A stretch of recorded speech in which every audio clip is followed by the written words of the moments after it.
राधे राधे। जय श्री कृष्णा। जय श्री नारायण।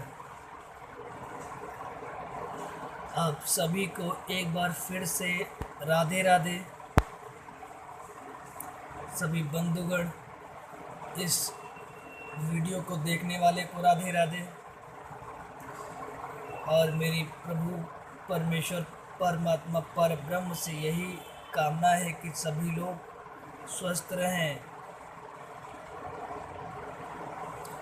आज का दौर बहुत ही कठिन है।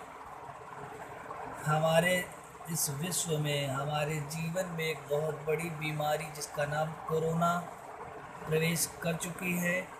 यदि उससे हम लोगों को बचना है तो सबसे सर्वप्रथम परमात्मा की शरण में जाना होगा।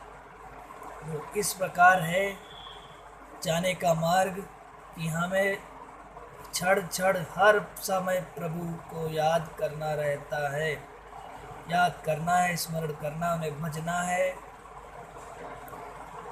एक भजन के माध्यम से कहा गया है कि काम करते रहिए, नाम जपते रहिए, काम करते रहो, नाम जपते रहो। यानी कि काम करते रहो और नाम प्रभु का जपते रहो। उसके बाद देखिए, यदि हमारा शरीर अंदर से कमज़ोर हो जाता है तो कोरोना नहीं, ऐसी कई और भी बीमारियां हैं जो हम पर हावी हो सकती हैं और हम उनसे जीत नहीं सकते। यदि हम उनसे जीतना चाहते, लड़ना चाहते हैं और उन बीमारियों को अपने पर हावी नहीं होना देना चाहते हैं, एग्जाम्पल तब जैसे कोरोना है, डेंगू है, हैजा है, पीलिया है, एक्सेट्रा, बहुत सी बीमारियां हैं। तो इसलिए हमें अपने शरीर में सदैव उचित रूप से हर चीज़ की मात्रा रहनी चाहिए। हमें अपने खान पान का उचित रूप से ध्यान देना चाहिए। शरीर में पानी की मात्रा पूरी तरह से होनी चाहिए। और सबसे बड़ी बात है कि हमारे जो अंतर मन में विचार उत्पन्न होते, विचार सदैव सकारात्मक होने चाहिए, नकारात्मक नहीं। क्योंकि डर वायरस है तो विश्वास हमारे परमात्मा है। विश्वास इस कोरोना से हमें जीत दिला सकता है। सबसे बड़ी बात, कोरोना या कोई बीमारी ऐसी नहीं है जो हम मनुष्यों से जीत सके, क्योंकि हम मनुष्यों के पास हर जीव जंतु से, हर योनि से ज़्यादा बुद्धि है यदि हम उसे इस्तेमाल करें। 86 लाख योनियां हैं, उनमें से सबसे उत्तम बताई गई है मनुष्य योनि। मनुष्य योनि के द्वारा ही हम परमात्मा को भी प्राप्त कर सकते हैं।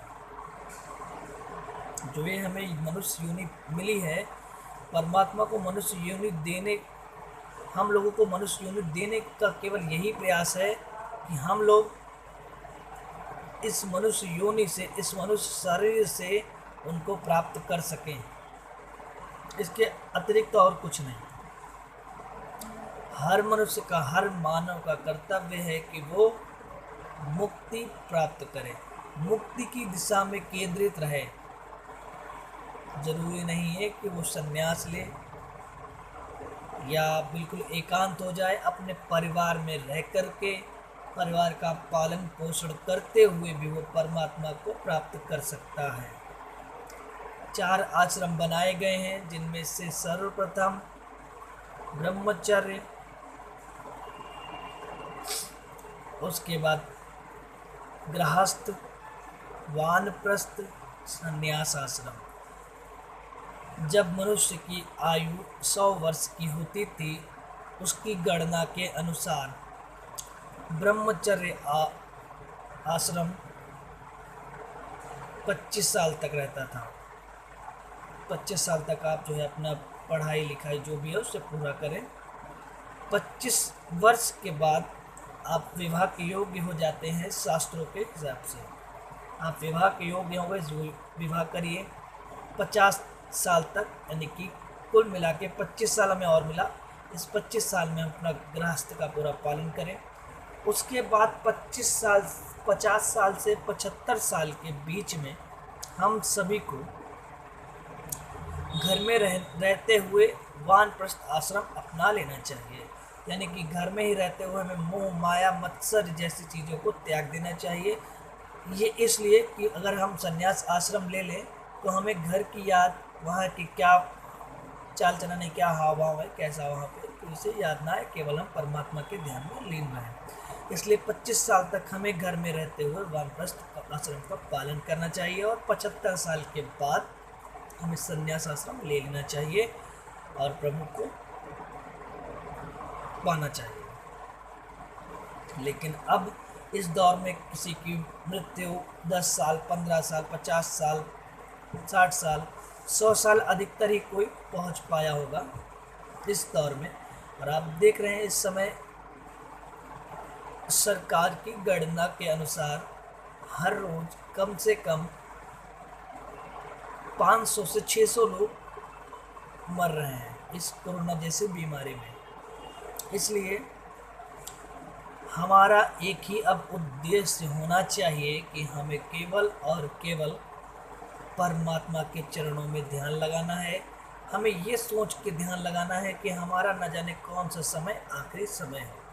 इसलिए यदि हमारी मृत्यु भी आती है तो हम उस समय परमात्मा का ध्यान करेंगे, जिससे कि हमें मुक्ति ही प्राप्त हो। और एक भजन है जिसके माध्यम से कहा गया है,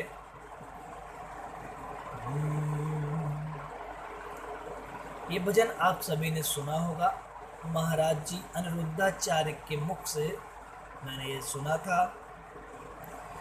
स्वर्गा से आयो है संदेश, बुलावो आग्यो राम का।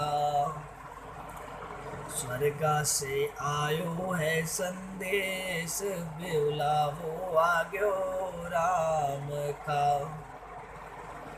कहते हैं कि स्वर्ग से संदेश आ गया है कि आपका बुलावा आ चुका है। अब अंतिम समय में जो भी मृतक होता है, जो भी मरने की अवस्था पर होता है, वो यमराज से कहता है, 1 मिनट प्रभु हमको दीजो, कर ले बेटे से बात। यमराज से कहते हैं, जिन्होंने बहुत ही अच्छे कर्म किए हैं वो प्रभु को देखने के बाद घर बार सब कुछ भूल जाते हैं। है क्या ये? संसार केवल एक माया है। हमें माया में ना पड़कर मायापति के चरणों में जाना चाहिए।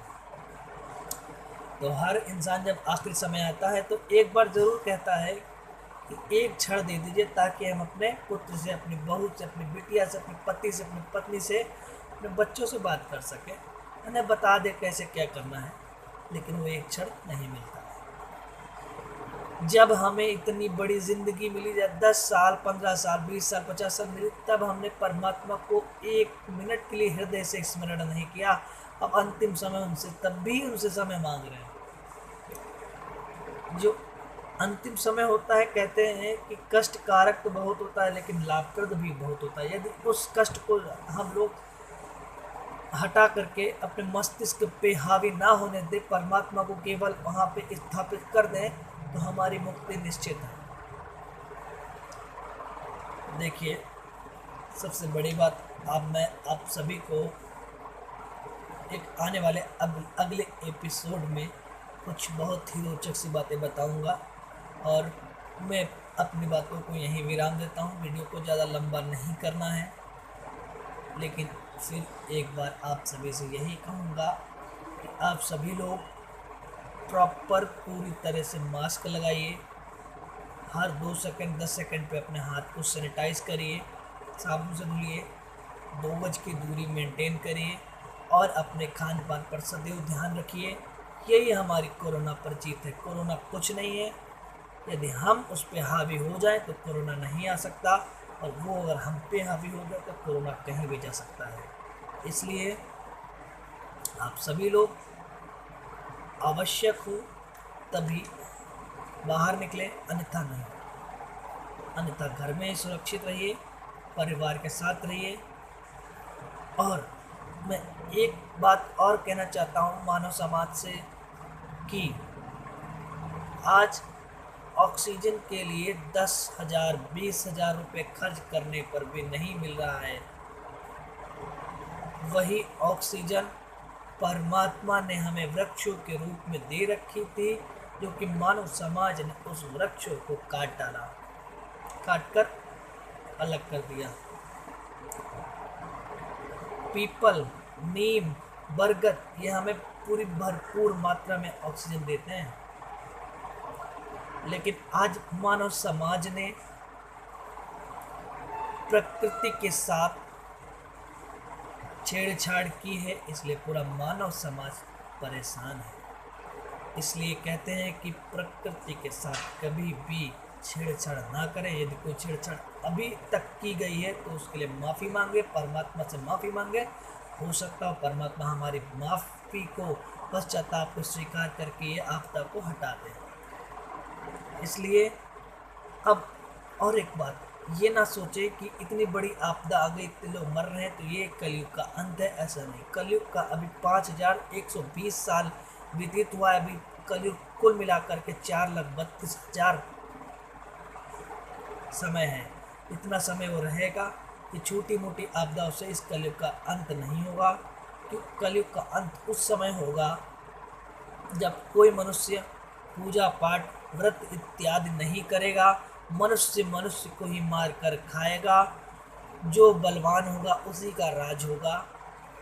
उस तब प्रभु श्री हरि नारायण कल की स्वरूप में अवतार लेकर के कलयुग जैसे कली का अंत करके हम मनुष्य की रक्षा करेंगे।